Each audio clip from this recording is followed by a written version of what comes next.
Bienvenidos al programa Tu Palabra, qué bendición, donde seremos responsables al estudiar la palabra de Dios, procurando la edificación del cuerpo de Cristo, presentando los retos a la iglesia de hoy, trayendo aliento y esperanza.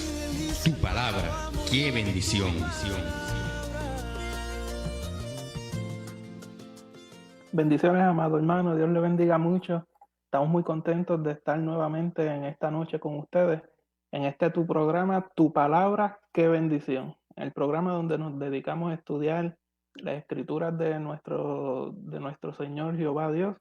¿Para qué? Porque sabemos que es de bendición para cada uno de nosotros. Dios le bendiga mucho, muchas gracias por estar sintonizados con nosotros. Y no quiero comenzar sin antes dejarles saber que estamos transmitiendo a través de Facebook en tusonidocristiano.tv. Tusonidocristiano.tv. Estamos también transmitiendo el audio a través de tusonidocristiano.org. Y si tiene alguna persona de estas que no es muy tecnológica, que se le complica esto de la tecnología, de las páginas y eso, pues mire, tenemos un número de teléfono al que usted puede llamar y a través de ese número de teléfono puede escuchar la transmisión. Así que comparta este número de teléfono. Es el 1-631-359-8262. Lo repito, 1-631-359-8262. Así que, amado hermano, comienza a compartir para que lo que el Señor tiene con nosotros en esta noche sea de bendición para cada uno de nosotros. Y estamos conscientes que hoy es un día muy importante. Hoy, domingo 10 de mayo del 2020, se celebra el Día de las Madres. Y no podemos pasar por alto sin felicitar a cada madre, todas esas mujeres que se esfuerzan, que son valientes y que siempre dan, como digo yo, la milla extra por cada uno de sus hijos para que toda la familia pueda correr tal como la Escritura y el mismo Jehová Dios nos ha enseñado que debe manejarse la familia. Y como la Escritura nos enseña acerca de todo, me gustaría darle lectura al Proverbios capítulo 31, versos 31. Proverbios capítulo 31, versos 31. Estamos usando la traducción del lenguaje actual.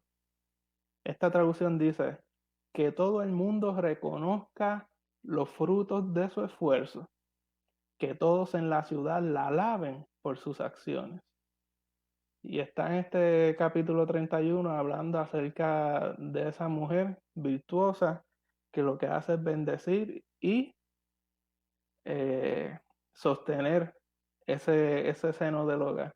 Así que Proverbios 31, que todo el mundo reconozca los frutos de su esfuerzo, que todos en la ciudad la alaben por sus acciones. La Escritura siempre nos trae bendición a nuestras vidas, en todas las etapas de nuestra vida, en todo lo que vivimos. Y por eso siempre debemos acercarnos a ellas con confianza, esperando que el Señor, Jehová Dios, sea quien nos hable y nos bendiga. Saben que hemos estado trabajando acerca del estudio de las Sagradas Escrituras, de cómo es que esta Biblia ha llegado hasta lo que nosotros tenemos hoy en día en nuestras manos y cómo ha sido esa historia a través de los años para que nosotros podamos tener las Sagradas Escrituras en nuestras manos. Ahora bien, dentro de todo lo que ha estado ocurriendo, estuvimos hablando con una pastora amiga de nosotros que amamos muchísimo y sinceramente no digo nombre porque no lo consulté, ¿verdad? Y que respeto de eso. Pero estuvimos hablando y me presenta unas interrogantes acerca de toda esta situación que está ocurriendo del coronavirus y me gustaría tal vez hablar un poquito sobre esto. No me voy a tomar mucho tiempo, ¿por qué? Porque tenemos el estudio pendiente que no lo queremos pasar por alto. Y esta persona me comenta y me presenta todo lo que ha estado saliendo en las redes sociales, información que a veces no se quieren presentar, algunas informaciones que se ocultan o otros dicen que es de otra forma. Y cómo todo esto lo podemos ver a través de las Sagradas Escrituras. ¿Cómo es que si esta pandemia en realidad es algo real, palpable, tan grande como se está presentando, o es algo que se ha tratado de manipular y hasta cierto modo es algo ficticio? ¿Cómo nosotros podemos ver esto a través de la luz de las Escrituras? Mira, amado hermano, lo primero que debemos señalar nosotros es que los evangélicos, ¿verdad? El pueblo de Cristo, llevábamos tiempo anunciando que Cristo viene y viene ya, que Cristo viene y viene pronto. Así que cada vez que estos eventos comienzan a surgir y empiezan a impactar a nuestra vida, nosotros lo que debemos hacer es ir a las Escrituras y ver que las Sagradas Escrituras nos presentan acerca de esto. Y algo sin tal vez profundizar con el tiempo debido o necesario, eh, lo primero que podemos nosotros identificar es que en Mateo 24, cuando está Jesús hablando de esos últimos tiempos, y no hay nada mejor que estudiar lo que el mismo Jesús presenta y plantea en Mateo 24, los versos 3 al 8, dice, y estando él sentado en el monte de los olivos, los discípulos se le acercaron aparte diciendo, dinos, ¿cuándo serán estas cosas y qué señales habrá de tu venida y del fin del siglo? Respondiendo Jesús les dijo, mira lo primero que presenta Jesús, mirad que nadie os engañe. Y luego continúa, porque vendrán muchos en mi nombre diciendo, yo soy el Cristo, y a muchos engañarán. Y oiréis de guerras y rumores de guerras. Mirad que no os turbéis, porque es necesario que todo esto acontezca, pero aún no es el fin. Verso 7. Porque se levantarán nación contra nación y reino contra reino, y habrá pestes y hambres y terremotos en diferentes lugares. Y todo esto será principio de dolores.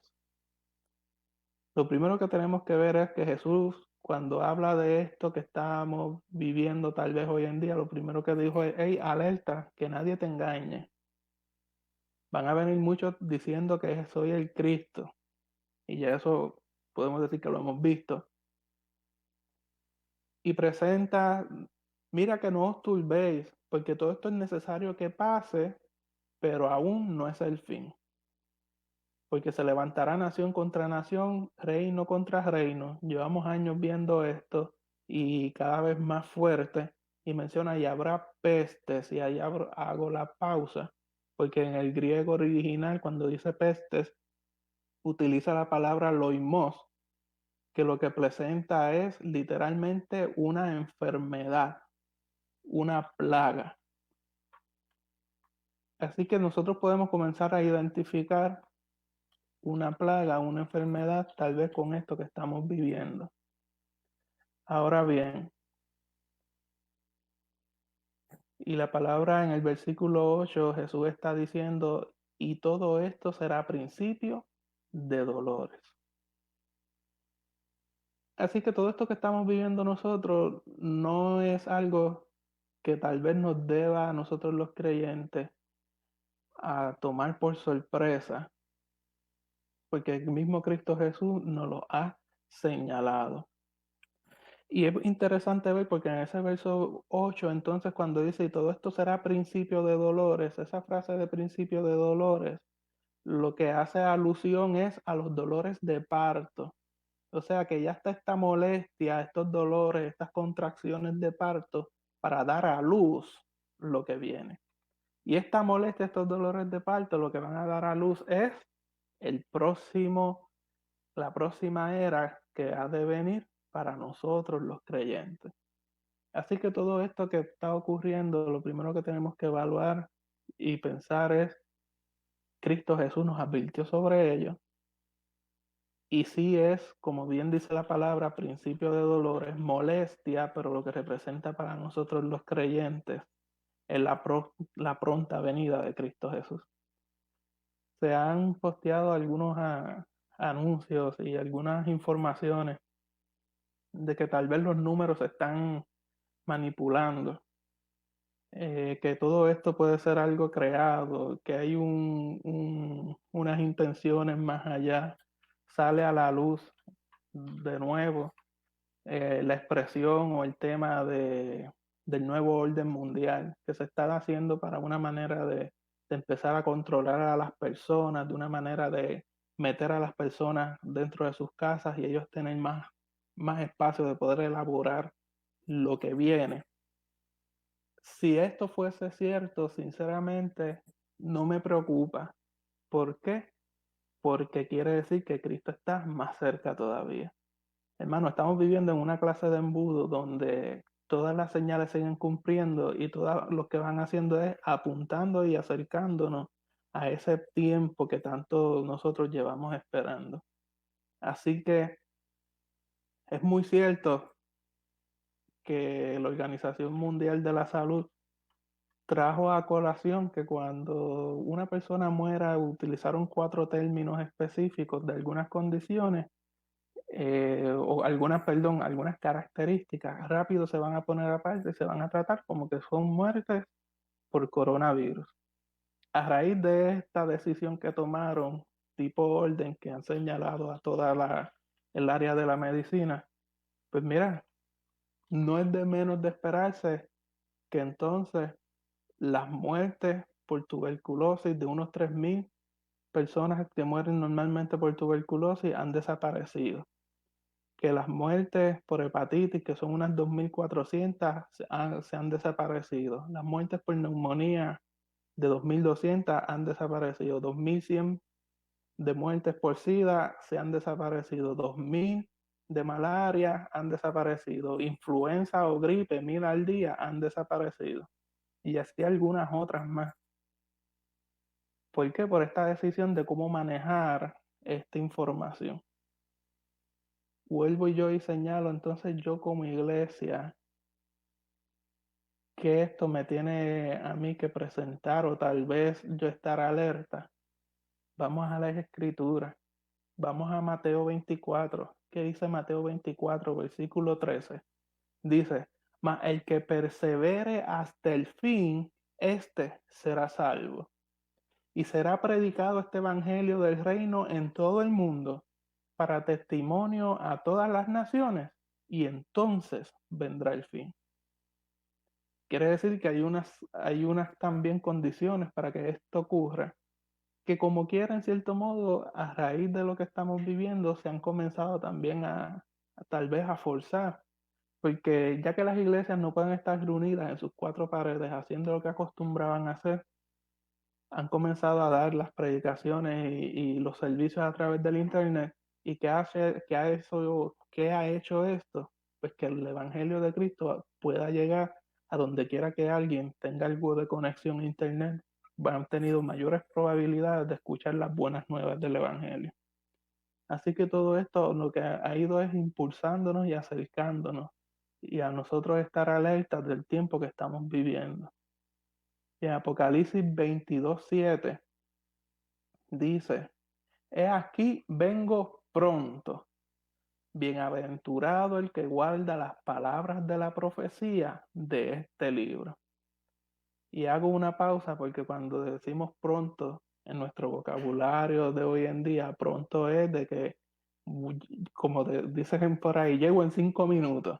En 5 minutos yo estoy allí. Para nosotros eso es pronto.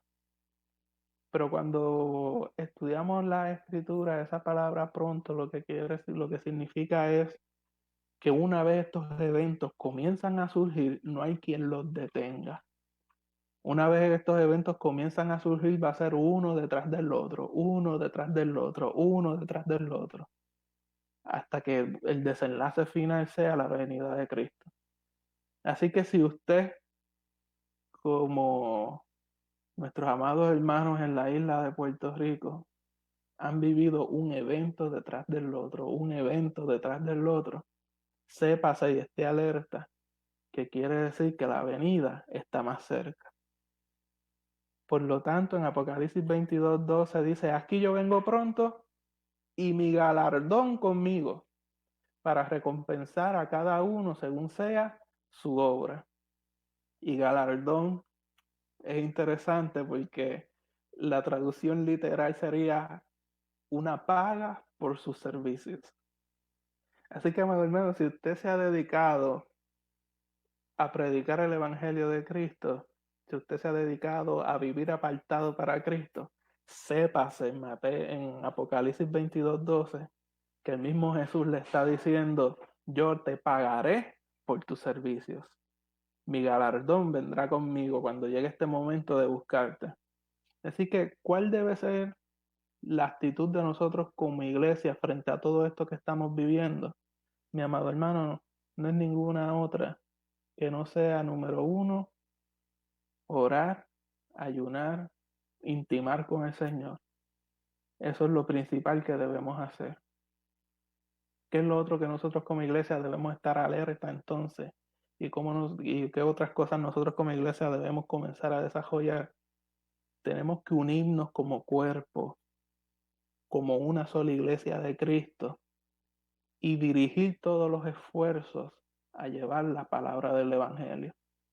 Todavía hay lugares donde no han tenido el privilegio de poder escuchar las palabras del Evangelio y eso cae sobre los hombros de nosotros, la iglesia. Así que es tiempo de que la iglesia despierte, reaccione, salga de sus comodidades y se vaya a hacer el trabajo que al fin y al cabo fue la gran comisión que el mismo Cristo Jesús nos dejó establecido. Así que, hermanos, no nos asustemos, no nos alarmemos, porque al fin y al cabo todo lo que hemos vivido y todo lo que hemos estado experimentando o deseando nosotros como creyentes siempre es estar al lado de nuestro amado Jesús. Es poder disfrutar de ese encuentro con Cristo Jesús. Es poder abrazarle, poder mirarle a los ojos. De algún modo no sabremos si con palabras podremos decírselo. No sabemos si con llanto se lo vamos a decir, pero de algún modo dejarle saber gracias por ese sacrificio que hiciste por mí en la cruz del Calvario. Ese evento está muy cercano. Y todo esto a nosotros lo que nos debe producir es alegría y satisfacción, sabiendo de que Jehová Dios es fiel, ha pronunciado su promesa y la va a cumplir. Y todo esto que está ocurriendo, lo que me está llevando a mí es a vivir cada vez más y más confiado de que lo que Él dice se cumple y yo lo voy a experimentar. Así que, hermano, no coja miedo ni se desespere. Solamente yo digo que es tiempo de echar mano, de trabajar en esa gran comisión y de alegrarnos que nuestro Redentor ya viene. Así que esperando haber podido traer tal vez algo de luz y de esperanza a través de toda esta situación que podamos estar viviendo. Deseo entonces poder dar comienzo con el estudio de hoy acerca de la Biblia. Y hemos estado trabajando en una serie que le hemos titulado Serie La Biblia. ¿Cómo se sabe que la Biblia es verdadera? Esa es la base de esta serie de 5 estudios bíblicos, con sus 5 divisiones de origen e inspiración, preservación, transmisión, traducción y propagación. Y ya trabajamos en el origen y la inspiración, vimos que es una inspiración divina y es una inspiración plenaria, que Cristo o Jehová Dios se manifestó a través del Espíritu Santo y dirigió cada una de las partes de las Sagradas Escrituras. También vimos cómo a través de los años es lo que conocemos como el canon, que es los libros seleccionados como dirigidos o inspirados directamente por Jehová Dios, cómo fueron seleccionados y cómo hemos podido identificar o tener evidencia de cada uno de ellos. Pudimos comparar el canon del hebreo o del judaísmo, que se compone solamente del Antiguo Testamento, y pudimos ver que es el mismo canon de nuestra Biblia del Antiguo Testamento. Por lo tanto, estamos cercanos a lo que Jehová Dios tiene desde el inicio. Hemos podido nosotros ver la diferencia de la entonces el canon católico, que incluye los libros apócrifos, y presentamos y dejamos dicho que son muy buenos, muy interesantes, con un muy buen contenido histórico del que podemos disfrutar para profundizar en eventos que en la Sagrada Escritura no hay tal vez presentados, pero debemos tener en cuenta que por años han sido considerados que no se deben tomar en cuenta para eh, no se deben tomar en cuenta para interpretación bíblica directamente. O sea, que no hay una revelación tal vez completa como la podemos identificar en los demás libros, pero son muy buenos. Presentamos también el tema del canon del Nuevo Testamento, cómo surgieron cada uno de los libros y qué fue lo que ocurrió en cada uno de ellos. Y hoy vamos a trabajar con la transmisión de las escrituras.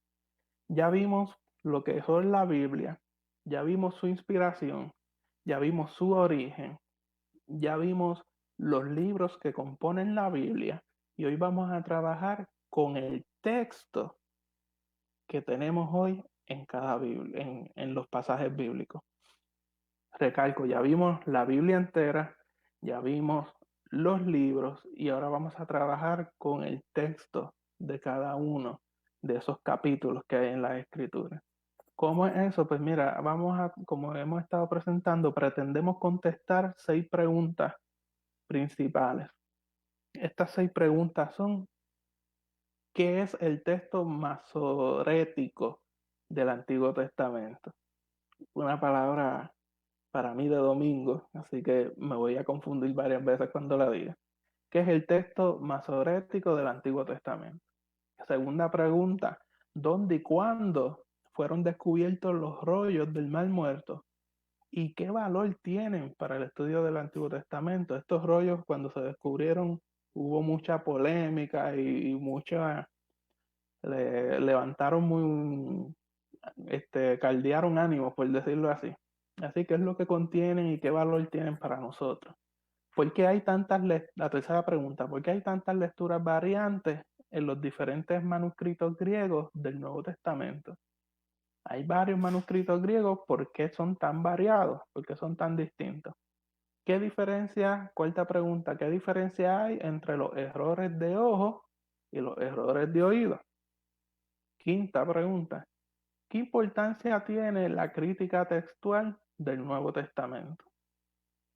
Y la sexta pregunta, ¿por qué podemos estar seguros de que poseemos un texto fidedigno del Nuevo Testamento en griego? Con la ayuda del Señor, trataremos de responder a estas 6 preguntas en esta noche. Así que prepárese, que vamos a comenzar. Así, lo primero que debemos nosotros tener claro o estar conscientes es de que no tenemos el manuscrito original de ninguno de los libros de la Biblia. O sea que cuando Moisés escribió esos primeros 5 libros, ese texto literal de cuando Moisés lo escribió, no lo tenemos a la mano. Sabemos que ha corrido muchísimo tiempo. Solamente este hecho nos hace a nosotros o nos presenta a nosotros la necesidad de una investigación cuidadosa del texto, tanto del Antiguo como del Nuevo Testamento. Ahora, hay algo que nos asista de razón para creer que tenemos una copia auténtica y fidedigna de esos 66 libros del canon sagrado. Hay algo que me muestre a mí o me deje saber que lo que yo tengo es lo que es. Pues vamos a comenzar a trabajar con el texto del Antiguo Testamento.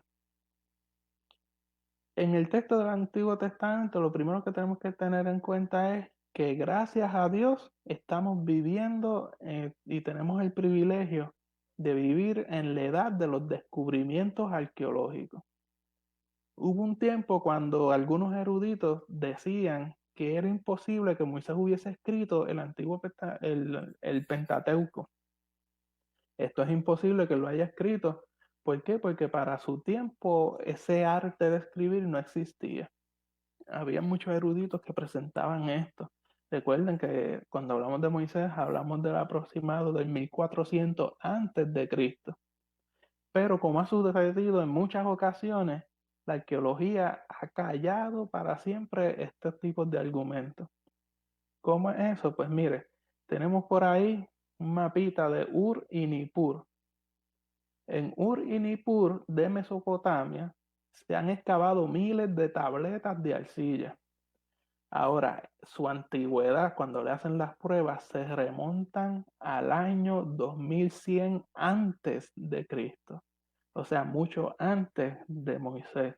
Es decir, que tenemos tabletas del mismo lugar de procedencia de donde viene Abraham y que fueron inscritas en el mismo tiempo en que vivió probablemente Abraham, que es mucho antes de Moisés.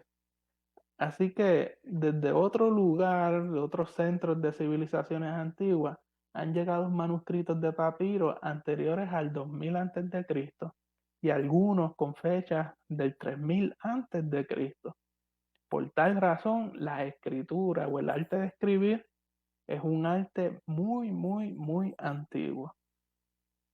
Y esto gracias a los descubrimientos arqueológicos podemos nosotros decir si verdaderamente para el tiempo de Moisés ya existía lo que era la escritura.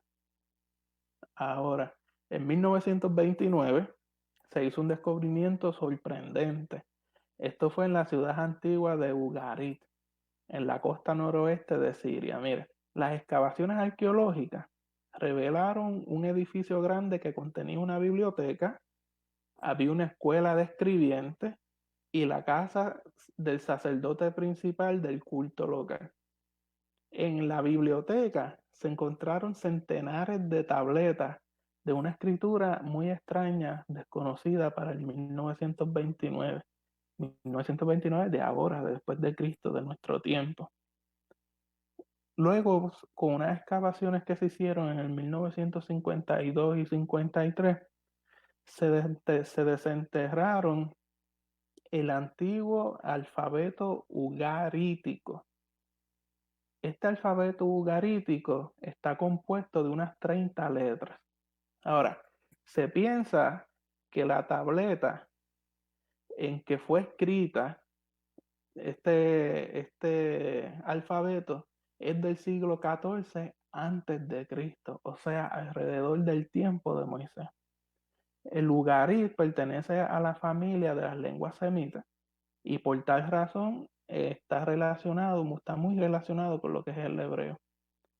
Ahora mire esto, en un comentario de 2 tomos del libro de los Salmos, en The Anchor Bible, Dahoud, uno de los escritores, hace un uso bastante considerable de los paralelos de la literatura ugarítica para poder comprender entonces las frases del hebreo. Entonces nosotros tenemos que estar conscientes y saber, como tal las escrituras nos enseñan, que Moisés fue enseñado en toda sabiduría de los egipcios. Moisés fue llevado allá al palacio del rey y allí él tuvo la educación como tú la tuviese cualquier hijo de un rey. Por lo tanto, si ya había escritura, Moisés ya sabía leer y escribir. Además, cuando los israelitas ya estaban bajo Josué y entraron a la tierra de Canaán, allí cuando ellos encontraron que había un alfabeto y una colección cuantiosa de literatura en una lengua semita. Por lo tanto, los materiales para escribir sí ya existían, amado hermano. ¿Qué queremos presentar o dejar saber con esto? Que el arte de escribir es mucho más antiguo que Moisés. Por tal razón, podemos tener la certeza y la seguridad que Moisés pudo haber escrito estos manuscritos. Y para poder seguir trabajando sobre esta parte, tenemos nosotros que entonces ver lo que es el texto premasorético y el texto masorético. Esta palabra, como dije, es enredada, pero vamos a definirla ya mismito con detalle, se va a dar cuenta de dónde sale este de masorético. ¿Ok? Lo que tenemos que tener en cuenta es que las Sagradas Escrituras fueron escritas totalmente a mano durante siglos.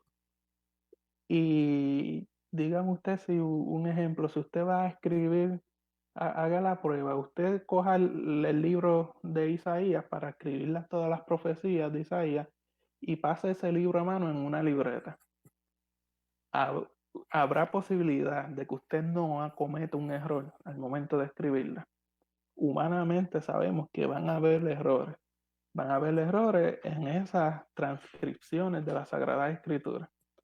Y todo esto se mantuvo todo el tiempo con estos errores humanos hasta que en el siglo XV entonces surge lo que es la imprenta, que salen los libros idénticos sin ningún tipo de error una vez se imprime.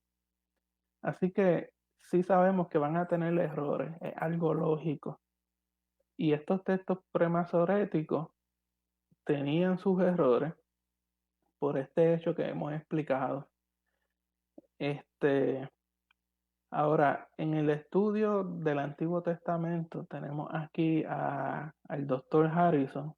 Él dice, mira esta expresión que él utiliza, en el periodo precristiano inmediato, las autoridades judías se preocuparon mucho por conservar el texto del Antiguo Testamento en una forma tan y tan pura como fuese posible. Esta preocupación fue motivada tanto por las variaciones en los manuscritos como por las diferencias en el texto hebreo y el texto griego de la versión Septuaginta. Es decir, ellos se esforzaron por corregir todos estos errores que podían haber en los manuscritos. En el siglo segundo de la era cristiana, el rabí Akiva lo que hizo fue que trató de coger el texto y fijarlo lo más exacto posible a los textos originales, poder coger todos esos errores. ¿Para qué? Para llevarlo lo más posible al texto original.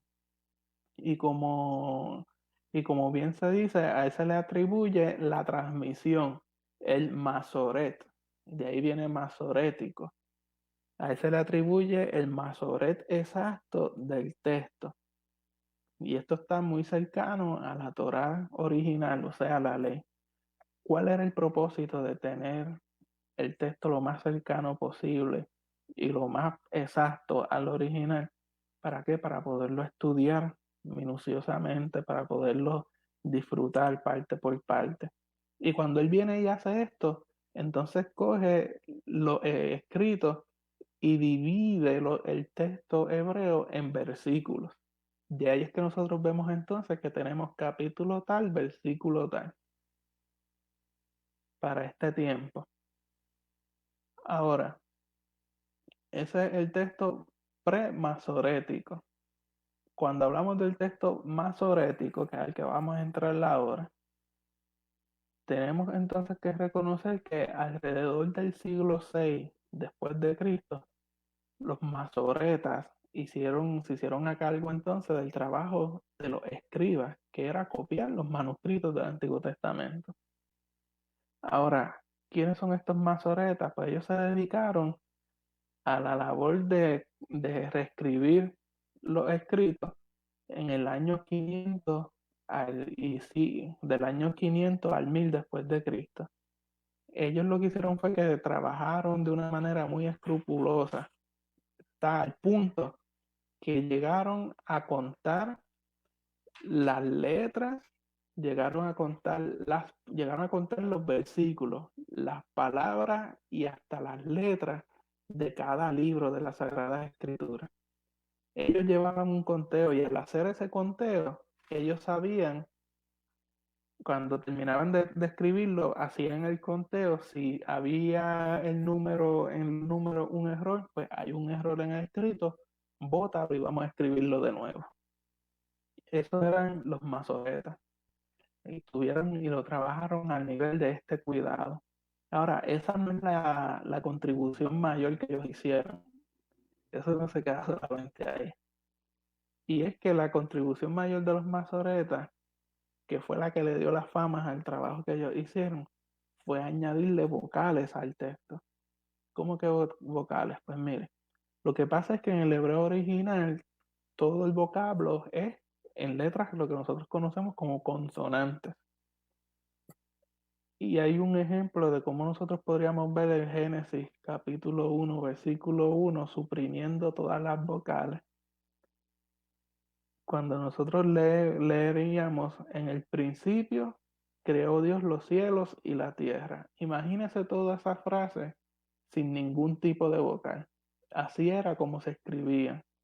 Por lo tanto, era muy difícil poder interpretar, según fue pasando el tiempo, qué era lo que significaba originalmente. Se complicaba la cosa. Y más aún entonces que en el hebreo normalmente las palabras se componen de 3 consonantes. Y si cogemos el ejemplo de la consonante L, B, R, ¿cuántas palabras no pueden salir con esas 3 consonantes L, B, R? Con L, B, R puede salir labor, puede salir libre, libro, puede salir librar, puede salir libre y puede salir hasta la palabra liebre de esas 3 consonantes. Así que los masoretas lo que hicieron fue que introdujeron vocales al texto original en hebreo para que la pronunciación fuese más clara. Añadieron unos signos arriba y abajo de los consonantes ¿para qué? Para poder identificar de una forma más fácil la pronunciación de esa palabra. Por tanto, el trabajo que ellos hicieron no fue solamente de contar y llevarlo, como decimos, ¿verdad? En buen puertorriqueño, al chavo, lo escrito, sino que añadieron consonantes para que se pudiese expresar de una manera más más clara todo esto. ¿Ok? Ahora, después de esto, lo que queremos presentar son los rollos del mal muerto. Ya nosotros vimos entonces cómo a través de la historia eh, Jehová Dios, como decimos acá, se la inventó, se la ingenió para que el texto se mantuviera de una manera más pura, sin mucha variante, hasta el tiempo de nosotros. Y todo se pudo aclarar tal vez mejor, contrario a lo que muchos piensan cuando se obtienen los rollos del mal muerto. A pesar de todo esto, hasta hace muy poco tiempo el manuscrito hebreo que nosotros teníamos más antiguo era a comienzos del siglo 900 después de Cristo. O sea, el texto del Antiguo Testamento en original más viejo que teníamos, la fecha en que fue escrito fue en el 900 después de Cristo. Eso entonces nos levanta a nosotros la interrogante de cómo entonces yo puedo estar tan seguro de que ese texto del 900 antes de Cristo, que es tan relativamente nuevo, es parte y es original. Lo que contiene es lo real de las Sagradas Escrituras. Así que esto parecía tener tal vez una respuesta perturbadora, una pregunta perturbadora, el yo poderme cuestionar si lo que tengo es lo original, es lo real. Ahora, como ya mencionamos, gracias a Dios por la arqueología, por fin pudimos encontrar una respuesta. En el 1947 se encontraron en unas jarras cuidadosamente selladas con rollos de piel envueltos en telas de lino en una cueva del Mar Muerto. Se encontraron estos rollos de las Sagradas Escrituras. Se encontró un manuscrito completo del texto hebreo de Isaías. Cuando le hacen las pruebas los paleógrafos y le comienzan a sacar la fecha en que pudo haber sido escrito este libro de Isaías, la fecha a la cual se remontó fue al 125 después de Cristo. Quiere decir que los rollos del Mar Muerto que se encontraron son mucho más antiguos de los que ya de los que ya teníamos, que era del 900 después de Cristo. Y hay algo muy interesante, es que el contenido de este libro de Isaías, que se encontró en los rollos del Mar Muerto, era totalmente idéntico al contenido que se había encontrado en el 900 después de Cristo. No había nada de cambio. Errores normales y comunes de escritura, de ortografía. Y lo que se cree que ocurrió con esto, de cómo es que estos rollos llegaron ahí, pues ocurre lo siguiente: cuando siguieron buscando, encontraron varias cuevas donde habían distintos jarras con rollos dentro, igual de sellados, guardados como escondidos. Cuando los arqueólogos siguen buscando, encontraron que cerca de estas cuevas desenterraron unas ruinas de un monasterio fortificado, que hoy en día usted puede ir y visitar ese edificio y ver los diversos cuartos. Lo más interesante es que uno de esos cuartos se conoce como el scripterium, de escritura. Ahí era donde los escribientes copiaban todos los manuscritos. ¿Qué es lo que ocurre? Lo que se cree o se entiende que ocurrió es, ese lugar se conoce como Qumran, y lo que se entiende es que eso era un monasterio muy antiguo para el tiempo del 70 después de Cristo. ¿Qué quiere decir? Que para el 70 después de Cristo tenemos conocimiento que ocurrió la destrucción del templo y la destrucción de la ciudad de Jerusalén. Y algo característico que hacían para ese momento de la destrucción es que cogían todos los libros o todos los rollos de las Sagradas Escrituras y eran quemados. Pues lo que se entiende que pudo haber ocurrido es que estaban estos sacerdotes apartados en este monasterio, y cuando vieron acercarse el enemigo para destruir el monasterio, que en las ruinas se detesta que sí fue destruido, ellos sacaron sus rollos y los pusieron en jarras, los sellaron y los escondieron en las cuevas del Mar Muerto. ¿Para qué? Para que las escrituras no fuesen destruidas. ¿Usted se acuerda el pasaje que dice: el cielo y la tierra pasará, pero mi palabra no pasará? Esto lo que nos recuerda a nosotros es la fidelidad que Jehová Dios tiene en sus promesas, que todo lo que Él dice y todo lo que Él promete se cumple, y Él se la ingenia y busca la manera para que nosotros entonces podamos disfrutar de lo que Él tiene para cada uno de nosotros. Y en este momento deseamos hacer una pausa, un espacio musical.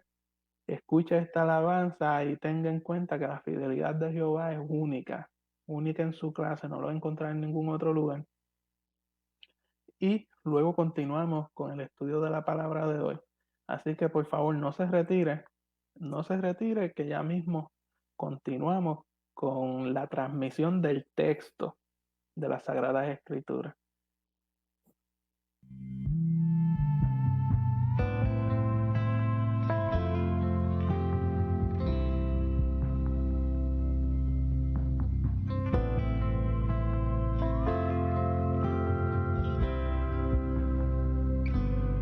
Es su forma de mirar, viendo todo bien o mal. Aún así, Él cubre mi pesar por probar su fidelidad. Es la forma en que provee toda mi necesidad, hasta su vida derramar, por probar su fidelidad. Fidelidad.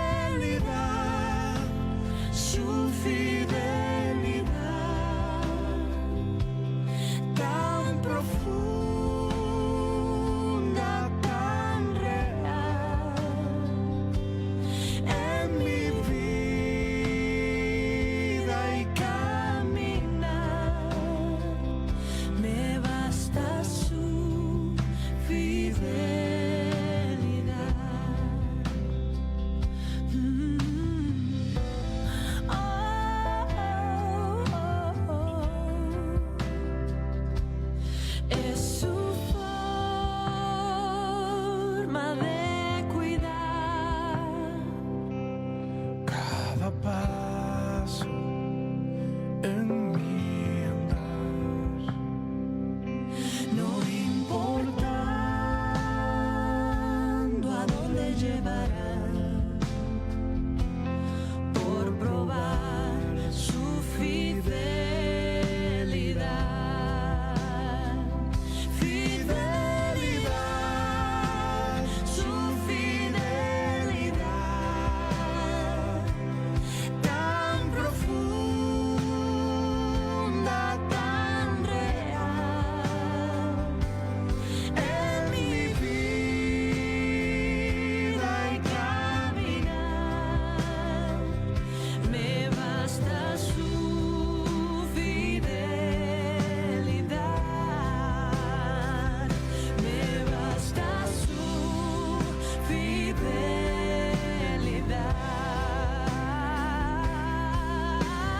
Oh, tu fidelidad, oh, tu fidelidad, cada momento la veo en mí. Nada me falta, pues todo provees. Grande Señor es tu fidelidad.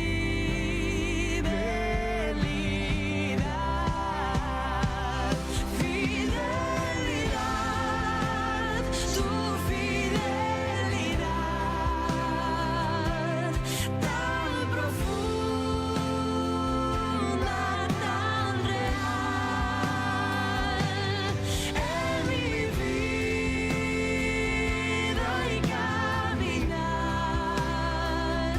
me basta tu fidelidad, me basta tu fidelidad.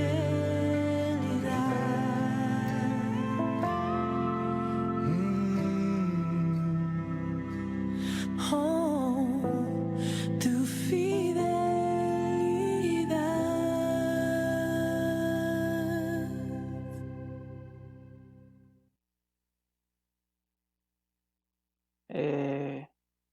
Como bien habíamos estado trabajando, ya vimos entonces nosotros cómo el contenido del texto de las Sagradas Escrituras del Antiguo Testamento llegó, y podemos decir y darnos cuenta de cuán fidedigno es hasta el tiempo de que nosotros lo tenemos hoy en día. Y entonces, ¿qué ocurre con el Nuevo Testamento? Pues vamos entonces a trabajar el Nuevo Testamento, ese texto del Nuevo Testamento. En una ocasión, en una revista, se hace una declaración, una revista que es de mucho alcance, y decía, hay miles de variaciones en el texto del Nuevo Testamento griego. Y lo dejó hasta ahí. Y eso lo que levantó fue un sentido de inseguridad entre tal vez los creyentes, diciendo, espérate, ¿cómo es que hay tantas variantes del griego del Nuevo Testamento? ¿Cómo es posible esto? Y en cierto modo es cierto en un sentido técnico. ¿Cómo que en un sentido técnico? Pues vamos a verlo ya mismito. No es que hay un tal caos con el Nuevo Testamento, sino que hay variaciones del Nuevo Testamento. ¿Y cuáles son esas variaciones? Pues son pequeñas diferencias de ortografía o forma gramatical. Lo interesante es que cuando se estudia minuciosamente nos damos cuenta que no hay una variante en el contenido o que cambie doctrina o principios básicos de la fe cristiana. En el 1853, unos eruditos de Cambridge, de apellido Westcott y Hort, se dieron a la tarea de recopilar todos los escritos del Nuevo Testamento griego encontrados. Y después de 20 años de ese trabajo arduo, publicaron el esfuerzo de su labor del Nuevo Testamento en el griego original. Esto es una obra autoritativa que usan los grandes estudiantes del Nuevo Testamento en griego. Y es interesante porque quiero presentar estos números que él trae en la parte de la introducción y apéndice, que es en el tomo 11. Hort allí dice, mira, el texto griego del Nuevo Testamento, la porción de palabras virtualmente aceptadas por todos como fuera de duda es muy grande. La cantidad de contenido de que sabemos que esa es la palabra específica ronda, ¿verdad? Para nosotros digerirlo mejor, en un 87, un 88% de las escrituras. O sea, un 88% del Nuevo Testamento está tal cual es, sin ninguna variante en las escrituras que nosotros tenemos hoy en día. Ahora, luego entonces comienza ya sus observaciones. Dice, poniendo a un lado las diferencias de ortografía, las palabras que componen o que están sujetas para duda es un aproximado de un sesentavo, o sea, un 0.017%. 0.017% de todas las palabras que están puestas en duda son las que dentro de todo el Nuevo Testamento solamente ese porcentaje están puestas en duda. Ahora concluye esta apreciación diciendo, al final de cuentas, el número de palabras que en algún sentido puede considerarse una variación considerable, o sea, de peso e importante, podemos decir que es el 0.001% de parte del texto del Nuevo Testamento. O sea que donde hay problemas grasos, por decirlo así, es solamente el 0.001% de todo el Nuevo Testamento. Esto a nosotros lo que nos da es una completa seguridad de que las escrituras que tenemos hoy en día del Nuevo Testamento son de nuestra mayor confianza. Ahora, ¿a qué se deben estos errores? Pues tenemos los errores de ojo y los errores de oído. ¿Cómo que errores de ojo? Pues mira, lo que ocurre es, como bien mencionamos, la escritura hasta el siglo XV no existía la imprenta, por tanto, eran pasadas a mano. ¿Qué ocurre? Está el error de ojo, que eran los escribas que iban leyendo el texto, iban pasando a otra hoja lo que estaban leyendo. ¿Y por qué error de ojo? Pues porque todas las palabras en el griego van unidas una al lado del otro. Hoy en día nosotros escribimos una palabra, dejamos un espacio y continúa la otra palabra. En el griego de esos tiempos todas las palabras iban juntas, pegadas. Así que había confusión en la vista de cómo poder volver a escribir pasar las escrituras. ¿Cuál es el error de oído? Pues habían dos formas de hacerlo, la ya mencionada y la otra era que había una persona que se reunían hasta 40 escribas y había una persona que iba dándole lectura a las escrituras y los escribas iban anotando entonces en las hojas las sagradas escrituras. ¿Qué ocurre? Al pasar del tiempo, en este tipo de dictados, y según van los años pasando, nosotros sabemos que el idioma va surgiendo variaciones. Pues entonces habían variaciones de pronunciación que podían ocasionar un error de oído. Tan fácil como, dando un ejemplo en el español de nosotros, la palabra hay. Hay con H significa una cosa y hay sin H significa otra cosa. Pues ese es el tipo de error que podríamos tal vez identificar.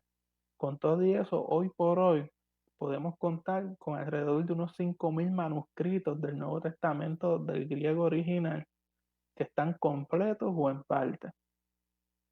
Si nosotros tenemos esos 5.000 manuscritos y nos damos ese lujo de Hort y Westcott de compararlos, vamos a darnos cuenta que las variantes son mínimas. una de las formas en que ellos escribían en el principio eran los papiros. Este papiro era muy común en el siglo primero, y lo que se utilizaba era el tallo del papiro se picaba en una fila, en unas tiras muy delgadas y se pegaban. Luego que se secaban, era el tipo de hoja que tenían para escribir. El detalle con estos papiros es que es un material muy delicado que se daña muy fácilmente. Por lo tanto, esos originales muy probable nunca van a aparecer. Por otra parte, estos papiros, como son los más antiguos del Nuevo Testamento, son cada vez que surge un encuentro de ellos, pues mire, gozan de una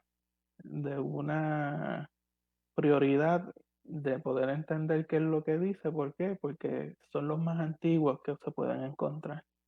Luego podemos presentar lo que son los unciales. Los unciales son alrededor de 270 manuscritos que los tenemos hoy en día, fechados del siglo IV al IX. Estos escritos son en letras grandes mayúsculas en griego. Y solamente los papiros, como ya mencionamos, le ganan en importancia a esto. ¿Ok? Hoy en día hay dos grandes manuscritos que se encontraron del siglo IV, y uno es el Vaticano y el otro es el Sinaítico.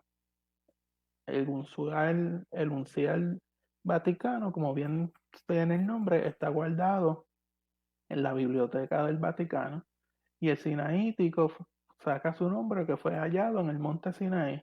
Hoy en día está en el Museo Británico de Londres.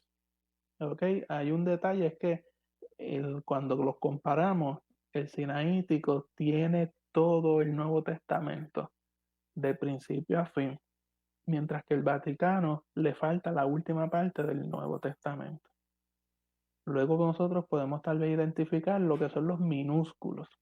Estos minúsculos son desde el siglo IX hasta el XV, hasta que entonces empieza la imprenta. Ahora son unos 2.750 manuscritos, y estos minúsculos están escritos en letras pequeñitas y cursivas del griego. Por eso es que se llaman minúsculos, porque son con letras minúsculas. Y estos tipos de escrituras son las que nosotros hemos podido recopilar a través de la historia y de los años. Con esta abundancia de material, de manuscritos del Nuevo Testamento que hay en disposición hoy en día, y como esa ardua tarea que se dieron estos eruditos de la Universidad de Cambridge, cuando se comparan estos 5.000, se llega a la conclusión de que en realidad lo que tenemos hoy en día es lo que hubiésemos tenido si tuviésemos la escritura de primera mano. Así que vivamos nosotros en confianza y en la fidelidad, en confianza sabiendo que la fidelidad de Jehová de proveernos las sagradas escrituras tal como Él las diseñó, tal como Él las promovió, nosotros la tenemos hoy en día en nuestras manos, en esa sagrada escritura, en esa Biblia que tanto apreciamos. Por eso lo que nos levanta a nosotros es confianza de acercarnos a las sagradas escrituras. Así que le damos muchas gracias por haber estado con nosotros, que espero que haya sido de bendición esta palabra, que hayan podido entender un poquito más de cómo sale el texto hasta lo que nosotros tenemos hoy en día, que era la intención de poder compartir con nosotros, con ustedes. Deseamos haber bendecido su vida trayendo el aliento de la palabra de Dios. Recuerde que puede escribirnos al email tupalabra@tusonidocristiano.org. Gracias por haber sido parte del programa Tu Palabra. ¡Qué bendición!